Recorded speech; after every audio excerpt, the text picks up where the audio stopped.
Dunia hiburan Indonesia dan komunitas diaspora di Amerika Serikat mendadak diguncang oleh skandal kecurangan paling masif dalam sejarah DAA7. Konser kemenangan yang seharusnya menjadi momen suci penuh prestasi, berubah total menjadi medan pertempuran penuh amarah dan air mata pahit. Tasya dari Tangerang Selatan secara resmi dinobatkan sebagai juara utama dengan perolehan angka virtual gift yang sangat fantastis. Namun kemenangan itu justru disambut dengan teriakan boikot dari jutaan netizen yang merasa dikhianati. Valen Pamekasan, sang pangeran vokal yang sejak awal diprediksi akan menyapu bersih gelar juara, harus menelan pil pahit karena dinyatakan kalah tipis di detik-detik terakhir kompetisi. Aroma manipulasi sistem pun mulai tercium tajam ke permukaan publik. Kecurigaan publik meledak saat para detektif internet mulai membongkar profil para pengirim The Sultan yang menyokong Tasya secara membabi buta. Ditemukan fakta yang sangat mengerikan dan tak masuk akal. Nama-nama pengirim hadiah tersebut ternyata identik dengan data-data acak yang ada di Google. Netizen menuduh adanya penggunaan akun robot atau bot gaib yang sengaja diciptakan untuk memanipulasi angka akhir demi memenangkan pihak tertentu secara paksa.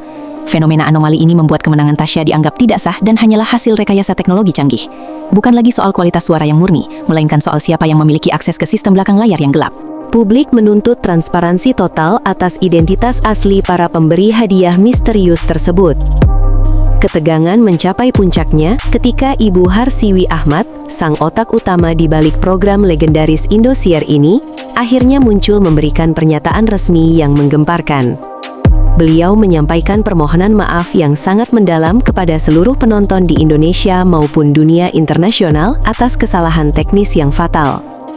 Diakui secara jujur bahwa terdapat anomali sistem yang membuat perolehan virtual gift milik Valen Pamekasan terpotong secara mendadak tepat di 10 menit terakhir penutupan polling. Pengakuan ini seolah menjadi pembenaran atas rasa curiga publik selama ini bahwa Valen sebenarnya adalah pemenang yang sah secara angka jika sistem tidak mengalami kerusakan. Pernyataan ini langsung menjadi viral dan dianggap sebagai noda hitam terbesar dalam karir manajerial Ibu Harsiwi. Akibat dari skandal sistem ini, Tasya yang baru berusia 15 tahun harus menanggung beban kebencian yang sangat luar biasa dari jutaan pasang mata. Kolom komentar media sosialnya dibanjiri dengan cacian kasar, tuduhan curang, hingga ancaman boikot yang sangat menyakitkan bagi mentalnya. Fans setia Valen yang merasa jagoannya dirampok haknya menyerang Tasya secara personal tanpa henti, menyebutnya sebagai ratu gift yang tidak memiliki kualitas vokal sejati. Meskipun Tasya hanyalah seorang remaja yang berjuang demi membantu ibunya berjualan es krim, publik yang terlanjur murka tidak peduli lagi dengan latar belakang sedihnya. Ia kini terjebak dalam posisi sebagai juara yang paling tidak diinginkan dan paling dibenci oleh sebagian besar masyarakat pecinta dangdut saat ini.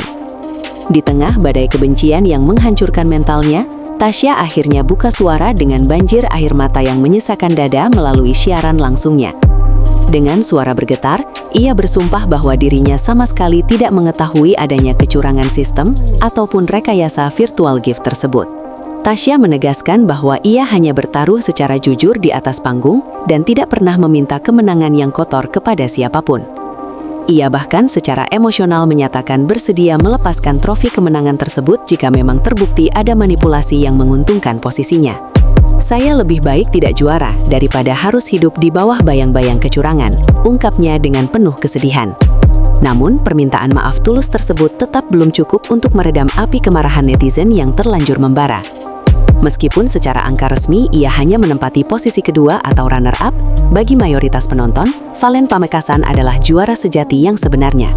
Dukungan organik untuk Valen datang dari seluruh pelosok negeri dan luar negeri, termasuk para Sultan Madura yang merasa sangat bangga akan kualitas vokal emasnya.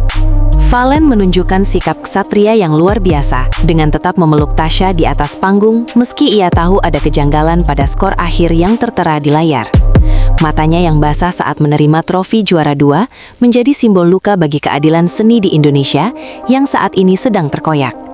Gelombang tagar #Valen Juara Hati langsung menguasai trending topik dunia, membuktikan bahwa kualitas suara yang tulus tidak akan pernah bisa dikalahkan oleh angka digital yang manipulatif.